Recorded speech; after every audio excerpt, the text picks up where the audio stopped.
Hugo. Wow!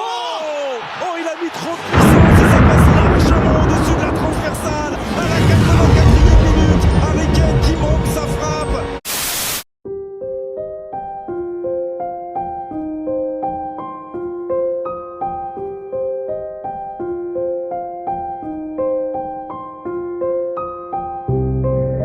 From a young age, we are told that sometimes the best things in life are waiting for us at the other side of the world. Whether it's experience, education, or curiosity, oftentimes as humans, it is innate in us to do everything we can to create, develop, and nurture our goals, even if it means traveling thousands of miles away from our areas of the world, experiencing everything our journeys have to offer. However, whilst everyone's journey through life is unique, one thing can ring true for all, and that is that as great as it can be to travel and experience life through different cultures and perspectives, there truly is no place like home. In footballing terms, the great game has been a foundational pillar in thousands of communities all across the globe, influencing billions of people in a multitude of ways, acting as a building block for impoverished communities that can use football as a way to create opportunity for those that are less fortunate. It can act as a deterrent for troubled youth who want a way out of the negatives surrounding their day-to-day life, and most notably, it acts as a means of humanitarianism, by one way or another improving relations between nations, bringing divergent cultures together, and even stopping wars from continuing. It's without doubt that the great game has been an influential juggernaut all across the globe, since its inception, becoming almost synonymous with nations like Brazil,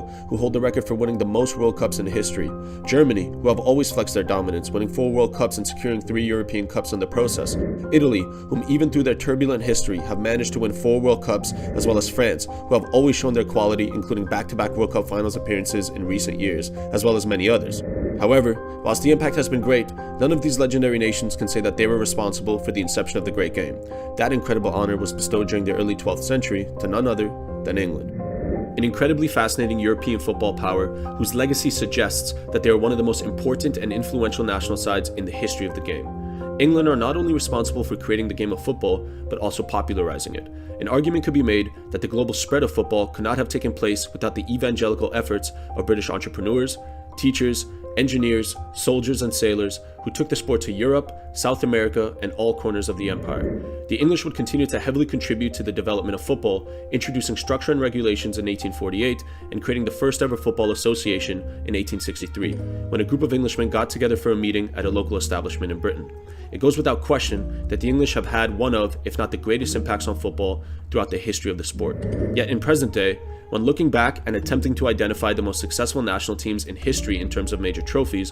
England, perhaps, surprisingly, are nowhere near the top of the list. The English have captured 1 World Cup in their history and have never been able to win the European Cup. And whilst a World Cup win on home soil during one of their most memorable eras is nothing to scoff at, the reactions and expectation anytime England compete in an international tournament that has been built by virtue of their historical influence on the game, the importance of football in the UK, as well as their seemingly consistent stronghold of producing the best talent, infrastructure, and competition, suggests that the masterminds behind the world's greatest game have quite frankly underachieved. Transitioning from one incredible golden generation after another, it seems as though, even with an incredible amount of talent at their disposal and a competitive league, one that many can argue is the best league in the world to nurture potential top talent, England just can't seem to bring football home, with struggles ranging from dressing room issues due to scandals and players choosing not to mesh with those that play for rival teams, all the way to the FA making confusing and at times bewildering coaching decisions that have resulted in the English being embarrassed in multiple occasions, creating stereotypes that would remain attached to their aura anytime they're mentioned. Before the rest of the world had even remotely considered incorporating football into their culture and treat it as a competitive sport, England, together with their other British nations, contested each other in the annual British Home Championships during the late 1800s. At the turn of the century, many more nations began integrating football as a legitimate sport, and the global proving ground to decide who the best in the world was took place at the Olympics starting in the summer of 1900, where England would defeat the likes of France and Belgium to win gold at the tournament. The British would have a falling out with FIFA in 1926 and elect to leave the organization altogether before the inaugural World Cup in 1930. In fact, it wouldn't be way until 1946 for England to finally rejoin FIFA and prepare to compete for their first World Cup title in 1950. However, once getting there, they would realize that the rest of the world had not only caught up in the past 20 years, but many international sides had in fact passed the English by, with the Three Lions being stunned by losing back-to-back games to Spain and the United States, with the latter still to this day being considered the greatest upset in football history, swiftly knocking England out in the group phase, sending them packing in the first round. 3 years later, they would compete against an all-time great Hungary side at Wembley, a ground they hadn't lost at in 4 years, in a game that was promoted as the match of the century. However, the game would be anything but competitive, as the English would get devoured on their own home soil 6-3 to the Hungarians, snapping their undefeated home streak. In the 3 World Cups that would follow their embarrassing showing in 1950, the English would look much improved. However, when it came to competing against the elite teams in world football, the English would again show that they were a step behind the best, falling in the quarterfinals to Uruguay in 1954, failing to make it past the group stage in 1958, before once again being eliminated in the quarterfinals against a brilliant Brazil side at the 1962 World Cup. Not much had changed between 1962 and the following World Cup in 1966 in terms of personnel and team philosophy. However, one key difference was prevalent, and that was that the 66 World Cup would be held in none other than the birthplace of the great game. England would not only host the World Cup, but they would eliminate the likes of Portugal and Argentina in the knockout rounds before competing in an epic showdown against West Germany in the final, defeating their great European rivals in extra time to claim their first and only major international trophy. Led by legendary players such as Bobby Charlton, Geoff Hurst, and Gordon Banks, the English toppled the giants of the world and finally reclaimed the game they created, effectively bringing football home for the first time in over 40 years. England's World Cup glory in '66 was meant to usher in a golden generation that would contribute to the continuation of silverware, taking back control of the international game. Instead, England's journey since their storybook triumph in 1966 could only be described as dejection, indifference, and despair. Failing to live up to the expectations year after year, shuffling through one golden generation after the other, with the media and fans in many cases overrating their own talent, which only leads to more problems as players are given massive salaries and starting roles in Premier League teams, causing prospects to lose motivation, with many of them more focused on their public image and interactions on Instagram than getting reps on the training ground and putting in the work to fulfill their potential. The Three Lions have always hailed talented teams, with players who have not only become synonymous with English football, but European football as a whole. However, the British media are also notoriously known for declaring every new player with a spark of talent as the answer to all of their prayers, causing for more damage than good, with fans and players both buying into the hype, which has only resulted in disappointment and a continuous decline in confidence, as time after time, the English have failed to live up to the pressure, with several reoccurring themes presenting themselves during this almost 60-year spell without a trophy, including penalty shootouts, qualification crisis, refereeing injustices, agonizing misses, and England simply being outclassed. Managers have come and gone, with many of them struggling when burdening the pressure that comes with taking the England job, making head-scratching decisions in crucial moments that have caused many to wonder just how the oldest FA in football history is making its decisions, at times employing coaches that were quite obviously not the right fit and or a regurgitated version of past managers, with many beginning to believe that the FA are more interested in having a yes man in charge as opposed to a manager that will challenge the players and attempt to change the culture to one that prioritizes training, growth, and overall, winning. In the book Soccernomics, the writers Simon Cooper and Stefan Szymanski claim that the most heard arguments, including that England performed bad due to too many foreign players being in their own league, are wrong. According to their calculations, 32% of the Premier League is made up of English players, which happens to be more domestic players than in many of the other big European leagues. Instead, they shift their focus on two primary reasons why England constantly fails to live up to the expectations in the big tournaments. Their first argument centers around the premise that there are not enough English players that are playing in other top European leagues, with players oftentimes being confined to the play styles of the Premier League due to a baseless assumption that it is the only experience they need to reach their potential, neglecting such talents from picking up valuable practices and traits from different leagues that offer new experiences and learning opportunities that can only benefit a player's development. The second that they put forward is that quite simply there are too many matches in English football, and due to the increasing number of games, players end up blowing their mileage with their club teams, not able to keep up physically when the time comes to compete for an international tournament. Top-flight English clubs often play 38 league matches in what is widely considered the most competitive league in world football, 12 to 14 additional games for domestic cups, and another 6 to 13 games being dedicated to UEFA tournaments, not to mention variables such as the Community Shield, European Super Cup, and the Club World Cup, resulting in some cases in which players are competing in upwards of 60 games in a season for their club prior to joining the national team for an international tournament. In fact, this point can be further argued when realizing just how much England have struggled to score in the second half of World Cup games, indicating a clear inability to remain physically competitive throughout the extent of a match. Only about 15% of England's World Cup goals have come during the second half of play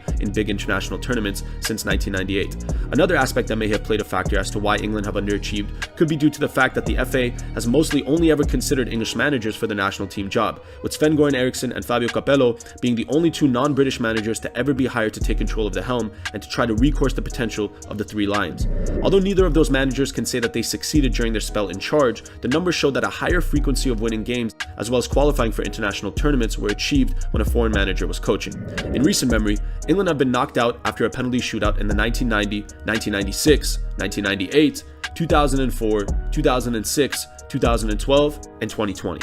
They deservedly failed to progress from the group stage in 1992, 2000, and 2014. They were outplayed and beaten by Brazil in 2002, Germany in 2010, Iceland in 2016, and Croatia in 2018. Oh, and they failed to qualify in 1994 and 2008. Ironically, even with a much improved squad and mentality than in recent times, the Euro 2020 final was a strikingly accurate representation of England's journey as a national side, with an early display of dominance, looking like a side that can easily score on any team on their best day, followed by a period of shaky play, with the responsibility to maintain their level mounting over their heads before eventually capitulating under the pressure, conforming to their opposition, and seemingly lacking the confidence or mentality to respond to adversity, especially in crunch time moments. Perhaps the most disappointing component of England's inability to live up to their potential oftentimes seems to be a result of their own doing. Proverbially, shooting themselves in the foot with baffling decisions, such as Southgate choosing to substitute the likes of Rashford and Sancho in the final minutes of a European Cup final to take penalties completely cold, as well as Roy Hodgson's infamous, unforgettable decision to put Harry Kane on corners at Euro 2016. It hasn't been all on the coaches though, with players also contributing to their own demise by allowing their club rivalries to bleed into the national team, firmly derailing any possible chemistry and or momentum they could have built, with players often choosing to buddy up only with members of the squad that they play with at club level, creating small cliques amongst the team that resulted in the three lions nuking their own chances of winning silverware well before competitions even began, time after time falling victim to the issues and dilemmas that only seemed to be a legitimate problem amongst the English players, with players of other national teams comfortably being able to distinguish and maintain their relationships with their national teammates at both club level and when competing for their country. In the present day, players have seemingly finally been able to conquer the chemistry hurdle, with much of the squad getting along and supporting one another on and off the pitch, partly due to the approach of Gareth Southgate, who has prioritized the importance of togetherness amongst the athletes, which no doubt has improved performances on the pitch in comparison to golden generations of the recent past. Contrary to some outrage, Southgate hasn't been a horror show since he's taken over. In fact, an argument can be made that he was indeed the right man for the job when he was appointed after England's disaster showing at Euro 2016 under Hodgson, who flagrantly fumbled most of his decisions, causing England to crash out in embarrassing fashion against Iceland in the round of 16, with a squad hailing names such as Harry Kane, Wayne Rooney, Raheem Sterling, and Kyle Walker. Many have credited Southgate with changing the mood of the squad as well as changing the mindset of the players to a squad which now believe it can win major trophies compared to the past when they have been accused of simply showing up to tournaments to make numbers. However, there are others who will make the argument that whilst the Englishman has made positive progress upwards in retooling an England side that were incredibly lost when he took them over, he has done all that he can with this overwhelming talent at his disposal and isn't the tactician or force in the locker room that can ultimately push them over the line to win. The argument in that direction points to his lack of courage in making tough decisions, his inability to integrate new talent into a system by electing to pick and play the same players he has always depended on, regardless of their relevant form for their respective clubs, as well as the sheer lack of dynamism tactically, where even though he has experimented with back fours in tournaments, when it comes to crucial games, Southgate's system revolves around a back five, oftentimes with two holding midfielders, playing a more safe defensive style, which may be difficult to break down. However, it also isn't the most dynamic or difficult system to figure out. The English FA have been accused of no longer prioritizing winning, hiring managers based on their image and ability to handle the press, as well as choosing to continue forward under a dated philosophy that is deemed untouchable due to its presumed historical significance.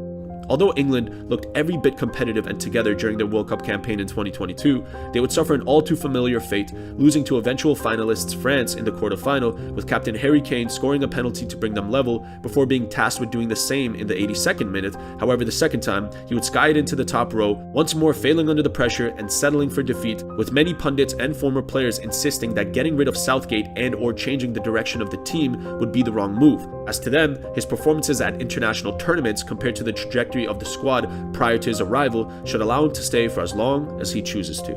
Perhaps these pundits are exemplifying some favoritism, and would rather a decent Englishman manage England over a foreign-born coach that could be a perfect fit for the current breed of players. Or perhaps they have come to the conclusion that based on their history, their mentality, and their football direction, England just aren't as good as everyone presumes they are. Perhaps England shouldn't be placed in the same category as proven European heavyweights such as Germany, France, Spain, or even Italy, who have no doubt had their rough patches, but whom have also had extended eras of dominance, which has translated directly to winning silverware. If the chronicles of the past are any sort of indication of the future, then England will be in danger of once again folding under the pressure of their expectations. Due to representing one of the most fascinating and significant international journeys in the history of the great game, one that is not only responsible for the inception of football as a whole, but also for hailing some of the most talented players the game has ever seen, producing one golden generation after another, with the quantity of talent still growing and developing in present day. As the dawn of another international tournament is upon us, England will, as they always have been, be a talking point amongst everyone when considering who should win the entire competition. As history has proven at one time or another, regardless of their form, personnel, or history, when there is an international tournament to be won, England will often not only be expected to compete, but to do everything they can to once again bring football home, as that in itself is the essence of English football.